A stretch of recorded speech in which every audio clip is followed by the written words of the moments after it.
सवाल सरकार से है। आपको सामने एक टेनी बांध दिख रहा होगा और ये टेनी बांध मुख्य रूप से अगर बना दिया जाए तो इस क्षेत्र के लोग बाढ़ के विभीषिका से बच जाएंगे। लाखों का खर्चा होता है। जब लोग सड़क पर जाते हैं तो सरकार के तरफ से काले रंग की पॉलीथीन दी जाती है, मीठा दिया जाता है, यहाँ तक कि सामुदायिक किचन भी दिया जाता है। हम सरकार से ये कहना चाहते हैं कि उन सब खर्चों को छोड़कर अगर इस टेनी बांध की मरम्मत कर दी जाए और इस टेनी बांध की लंबाई बढ़ा दी जाए, जहां तक कलवारी तक कहा जाता है कि कलवारी तक अगर इस टेनी बांध को बना दिया जाएगा तो मिठन सराय का एक तबका डूबने से बच जाएगा। इस न्यूज के प्रायोजक हैं अफजल फर्नीचर। अभी सामने जो नज़ारा आपको दिख रहा है वो बाढ़ की विभीषिका का नज़ारा है। हम आपको बता दें कि अभी हम हैं मुजफ्फरपुर से सटे हुए मिठन सराय गाँव में। मिठन सराय गांव में बाढ़ का पानी घुस चुका है और यहाँ के लोगों में दहशत का माहौल हो गया है। आपको सबसे पहले बता दें, सामने की स्थिति आपको दिखा देना चाहते हैं कि पूरे क्षेत्र में अभी से कुछ दिन पहले किसान खेती किया करते थे। इन जमीनों पर परवल की खेती हुआ करती थी। फिलहाल अभी खेत की जगह आपको पानी लबालब भरा हुआ दिख रहा होगा, यानी बाढ़ के कहर से यहाँ के किसान, इस मिठन सराय के किसान पूरी तरह से ग्रसित हो चुके हैं, क्योंकि सामने बाढ़ का पानी मिठन सराय गांव में घुस चुका है। अभी हम जहाँ पर हैं वहाँ पर मिठन सराय गांव का टेनी बांध है। ये सामने दिख रहा होगा टेनी बांध। सबसे बड़ी बात कि इस टेनी बांध का निरीक्षण करने कई लोग आ चुके हैं, यहाँ तक कि सांसद, विधायक, कई पार्टी के अध्यक्ष और न जाने कई नेतागण यहाँ आ चुके हैं, पर यह टेनी बांध आज भी आधा अधूरा है। यही टेनी बांध एक ऐसा बांध है जिसके कारण इस क्षेत्र में बाढ़ का पानी हमेशा घुस जाता है। सामने भी दिख रहा होगा, सामने संगम घाट पुल है और संगम घाट के बगल में NH 57 सड़क है, जहां पर कुछ दिनों के बाद अब मिठन सराय गांव के लोग रहने लगेंगे, क्योंकि उनके गांव में अब पानी घुस चुका है। खेत बर्बाद हो रहे हैं, खलिहान बर्बाद हो रहे हैं बाढ़ के पानी से, और निरीक्षण का दौर चलते रहता है, पर मिठन सराय गांव आज तक बाढ़ के पानी से बच नहीं पाया। हमारे साथ अवधेश जी हैं, उनसे जानेंगे, क्योंकि यहाँ के ग्रामीण भी हैं और कई वर्षों से इस गांव को डूबते हुए ये देख रहे हैं। अवधेश जी, इस गांव को बचाने का कोई जरिया है कि नहीं बाढ़ से? देखिए, बाढ़ से बचाने का जरिया है तो सरकार का इतना योजना है, लेकिन ज़मीन पर कोई योजना काम नहीं कर रहा। आप देख सकते हैं अभी टेनी बांध का जो दशा है, दुर्दशा है, और इसके कारण सालों साल, और कभी ज़्यादा आता है तो ज़्यादा डूबता है, लेकिन हर साल हम लोगों को और पूरे ग्रामीण को इसका खामियाजा भुगतना पड़ता है। क्या लगता है कि इस बार कैसी स्थिति रहने वाली है? इस बार तो हम लोग दहशत में है, रत जगह है कि भाई कब पानी भरेगा तो आदमी किधर जाएगा। अभी लेकिन स्थिति ठीक है, अगर 1 मीटर से ऊपर पानी आता है तो गांव में ढुक जाएगा जी। यही पर सबका बाल बच्चा, सबका निगाह यही पर टिका हुआ है। अभी यहाँ सामने जो क्षेत्र है, इस क्षेत्र में कुछ दिनों पहले यहाँ के ग्रामीणों का कहना है कि कुछ दिनों पहले यहाँ परवल की खेती हुआ करती थी। जी। आज परवल की खेती बाढ़ के विभीषिका के कारण क्षति हो गई है, इस पर आप क्या कहेंगे? तो बाढ़ विभीषिका के कारण क्षति हो गई है। यहाँ तो कोई भी जो रेगुलर फसल है लग नहीं रहा है। परवल का होता था वो भी ख़त्म हो गया। पहले तो तरबूजा सुनते थे कि होता था, खरबूज होता था, लेकिन अब सारे चीज़ पर लगाम लगा हुआ है। बमुश्किल एक फसल कोई गेहूँ धान हो जाए तो हो जाए, नहीं तो लोग बाहर खटता है दिन भर। वही माने रहता है कि हमको खेती जो ज़मीन है वो पानी में डूब जाने के कारण खेती नहीं होता, पानी का निकासी का व्यवस्था नहीं है। टेनी बांध के इसलिए बार बार आप जैसा कि बोले हैं कि विधायक, MP, MLA सारे आते हैं, सारे देखते हैं, यहाँ के लोकल जनप्रतिनिधि हैं, लेकिन उस पर किसी का निगाह नहीं है। अगर टेनी बांध रहता तो यहाँ का ज़मीन सुरक्षित रहता, तो उसमें खेती, फसल, सब्जी का खेती यहाँ बहुत अच्छा होता है, लेकिन पानी के कारण सब मुश्किल है। कब से ये स्थिति देख रहे हैं आप और कब से ये गाँव डूबता रह रहा है निरंतर? ये तो हर साल का ये है, लगभग प्रति साल 2 साल 1 साल कहीं गैप हो जाए, नहीं तो माने रेगुलर देख रहे हैं हम, जब से देख रहे हैं यही स्थिति है। अच्छा, एक और बात आपसे जानना चाहेंगे कि जब बाढ़ की स्थिति यहाँ आती है, लोग डूब जाते हैं, उसके बाद सरकार की तरफ से क्या सब सुविधाएं मिलती? सुविधा तो कल तो एक नाव वाला मिला हमसे, वो बेचारा का पीछे बार का अभी जो नाव का काम किया था, यहाँ 20-22 नाव चलता है, उसमें सरोज जी नाम है उनका, वो नाविक है, उन्होंने अपना नाव रखे हुए हैं। उन्होंने जो काम किया उसका भुगतान अभी तक नहीं हुआ है। कहाँ है विभाग, कहाँ है मुखिया, कहाँ है बीडीओ? तो हम क्या बोले? तो सरकार के तरफ से तो कभी खाना, कभी राशन, कभी पैकेट, और बहुत सारे स्वयंसेवी संस्था है करते रहते हैं। सरकार भी अपना उसमें फंड किधर करता है, कहाँ से 100% जा पाता है पीड़ित के पास कि नहीं, ये अलग बात है। जब बाढ़ पीड़ित को फंड दिया जाता है, आपने कहा नाव की सुविधा की जाती है और कई तरह की सुविधाएं की जाती है, उन पैसों का में भी खर्च लगता है। आपको क्या लगता है कि इस टेनी बांध में अगर खर्च कर दिया जाता तो आज आपके गांव के लोग बच पाते बाढ़ से? बिल्कुल सही कह रहे हैं आप कि इस कोई एक प्लान मीठन सराय के लिए, जो ये लगभग हमारा ये जो एरिया है लगभग 3000 आबादी का एरिया है, इसके लिए स्पेशल एक कार्य योजना तैयार करके देखा जाता तो ये जगह का ज़रूर पानी से बचाव किया जा सकता है। लेकिन इस पर कोई लोग इतना गहराई से ध्यान नहीं दिया है, जिस वजह से ये त्रासदी है जो हम लोग झेल रहे हैं। अवधेश जी का कहना है कि मीठन सराय गांव के लिए एक सही कार्य योजना होनी चाहिए। हम आपको बता दें कि मीठन सराय गांव निरंतर पिछले लगभग 1 दशक से डूबता रहा है। डूबने के बाद यहाँ के ग्रामीणों को और वो सरकारी सुविधाएं दी जाती हैं जो मिलनी चाहिए। चूरा भी बांटा जाता है, मीठा भी बांटा जाता है, यहाँ तक कि बाढ़ क्षति का मुआवजा भी दिया जाता है। पर सवाल सरकार से है।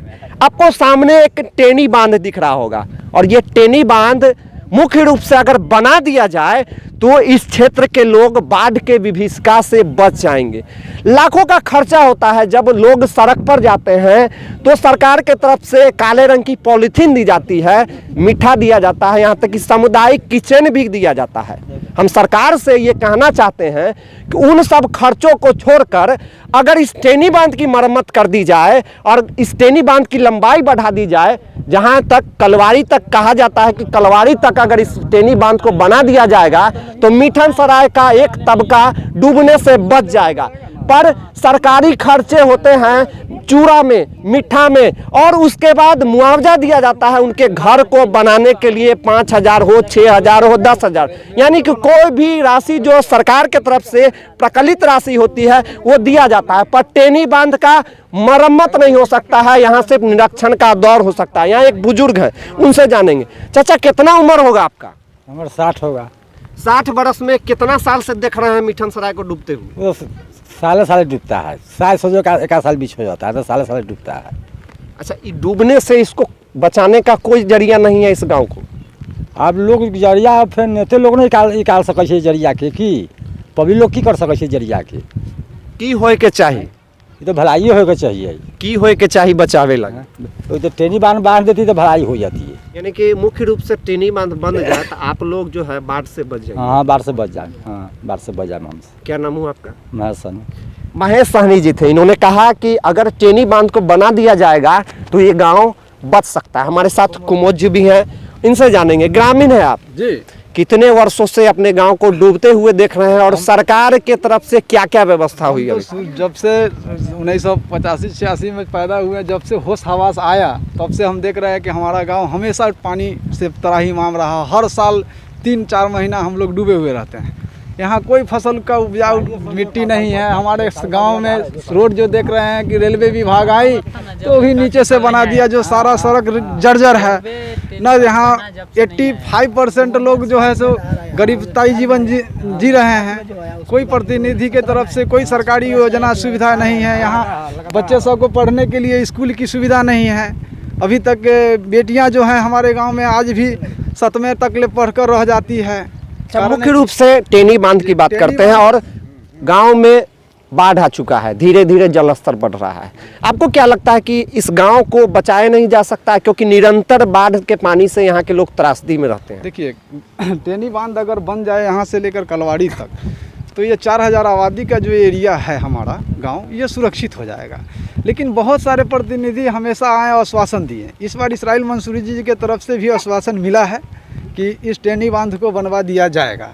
तो हम लोगों को हमेशा कोशिश रहा कि टेनी बांध बनेगा को इस यहाँ के जितने भी हम लोग हैं से सुरक्षित हो जाएंगे। प्लस रास्ता जो है हमेशा हम लोगों का जो डैमेज पड़ जाता है, सरकार के तरफ से जो योजना हमको मिलती है वो योजना भैया नहीं चाहिए। लेकिन हमारा कम से कम टेनी बांध और ये सड़क तो बनवा दो। ये 6000 रुपया जो देते हैं आप हमको, सुविधा की तरफ से, किसी को मिला किसी को न भी मिला।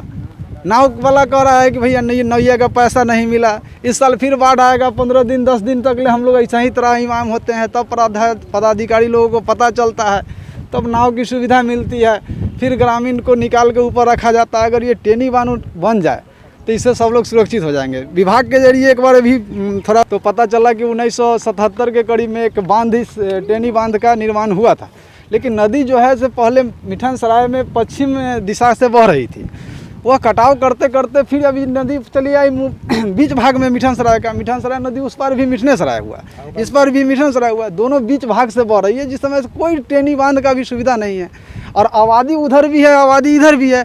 और ये मिठन सराय जो हुआ से लश्करीपुर पंचायत में हुआ, जहाँ 4000 के लगभग आबादी है, और ये टेनी बांध अगर बन जाती है तो इससे सुविधा। तो रेलवे का टेनी बांध उतना दूर बना के छोड़ दिया गया, टेनी बांध तो हमारे गांव में बना ही नहीं। यानी मुख्य रूप से अगर टेनी बांध बन जाए तो इस गांव में बाढ़ का पानी नहीं आएगा, बांध का पानी आना बंद हो जाएगा और इससे सुरक्षित हो जाएंगे। ये पूरे गोसाईपुर तक सुरक्षित हो जाएंगे, क्योंकि कलवाड़ी से ही टेनी बांध की आवश्यकता है। यानी 5 से 5 किलोमीटर के अगर रेडिएशन में इसको बांध दिया जाए तो ये सारा आबादी सुरक्षित रहेगा, फसल भी उपजेगा, गरीबताई घटेगी। इससे 80% जो लोग जो हमारे यहाँ अभी खाने के लिए जो मोहताज हैं, शिक्षा का जो अभाव है, हर चीज़ का अभाव है, यातायात की सुविधा नहीं है, ये सब हमारे यहाँ बरकरार हो जाएगी।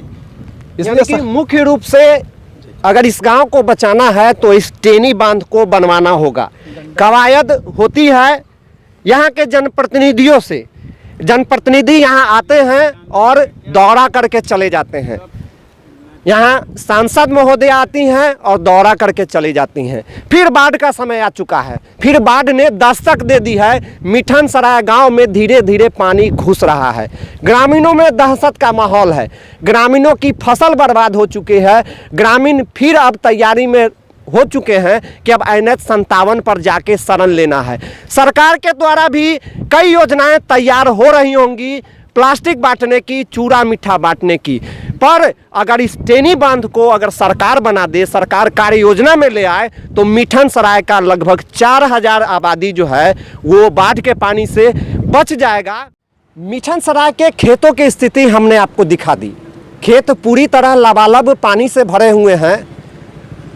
कुछ क्षणों में हो सके तो पानी घर में भी जा सकता है। अब हम आपको स्थिति दिखा रहे हैं मिठन सराय के मुख्य सड़क की। आपको दिख रहा होगा कि ये मिठन सराय की मुख्य सड़क है। कुछ दिनों बाद यहाँ नाव चलने लगेगी, लेकिन फिलहाल यहाँ अभी गाड़ियाँ चल रही है। सामने आपको NH 57 सड़क भी दिख रहा होगा, जहाँ कुछ दिनों में मिठन सराय के लोगों का बसेरा होने वाला है, क्योंकि धीरे धीरे मिठन सराय में बाढ़ के पानी ने दस्तक देना शुरू कर दिया। आपको दिख रहा होगा कि सामने भी पानी जो है मुख्य सड़क से बस थोड़ी ही नीचे जो है बाढ़ का पानी मिठन सराय गांव में आ चुका है।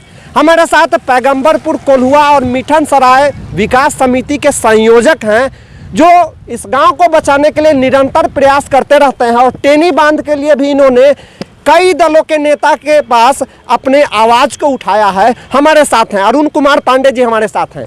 अरुण जी, सबसे पहले इस गांव को बचाने के लिए आपने क्या किया, पहले आप बताइए।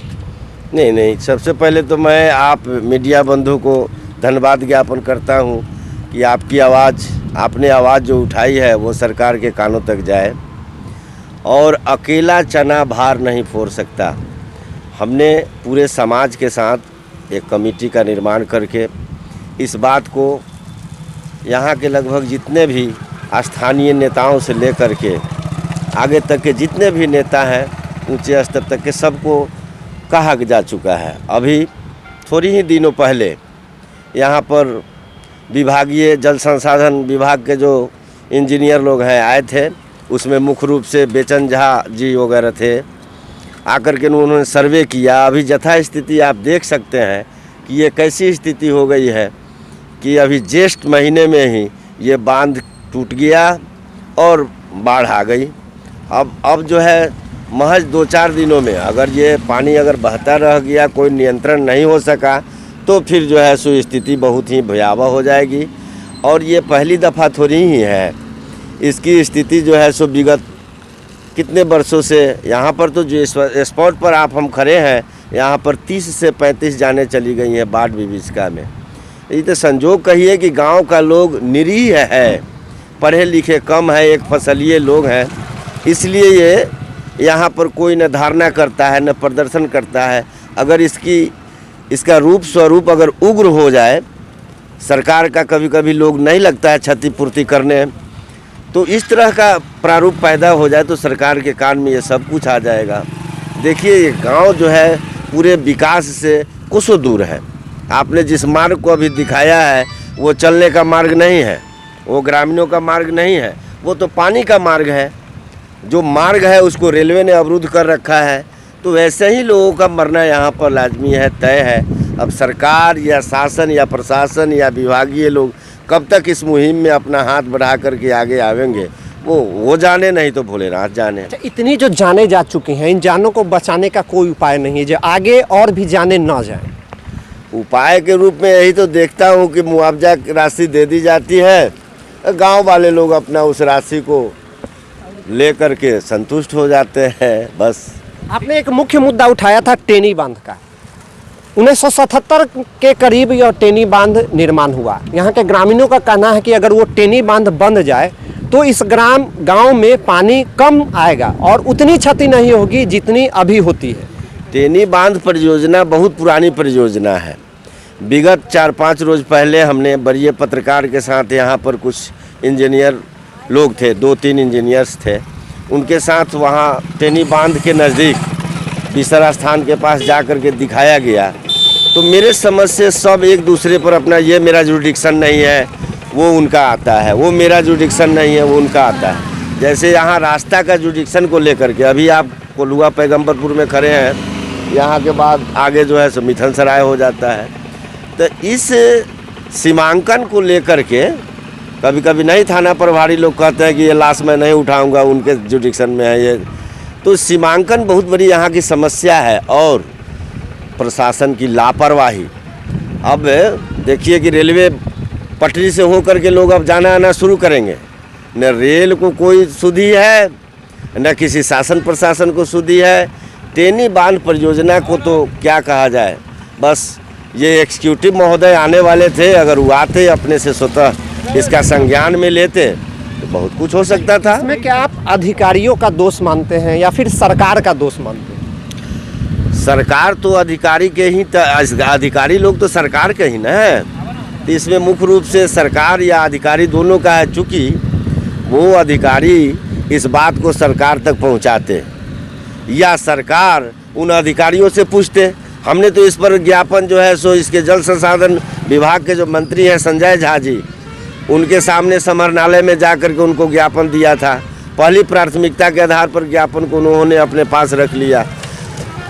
अपोजिशन पार्टी जो यहाँ के स्थानीय विधायक हैं कांटी विधानसभा क्षेत्र के, उन्होंने इस बात को उठाने का काम किया है, लेकिन ये पक्षधर पार्टी जो लोग हैं, सत्तारूढ़ दल जो है, अभी तक तो कोई कुछ नहीं किया है।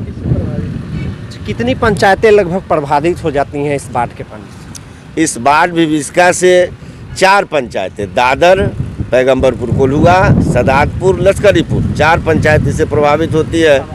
हमारे साथ अरुण कुमार पांडे जी हैं। इन्होंने कहा कि सरकार चाहे तो पल भर में इस गांव को बाढ़ के विभीषिका से बचा सकती है। उनके अधिकारी आते हैं, सिर्फ निरीक्षण करके चले जाते हैं। आपको दिख रहा होगा कि पीछे जल स्तर कहां तक आ चुका है।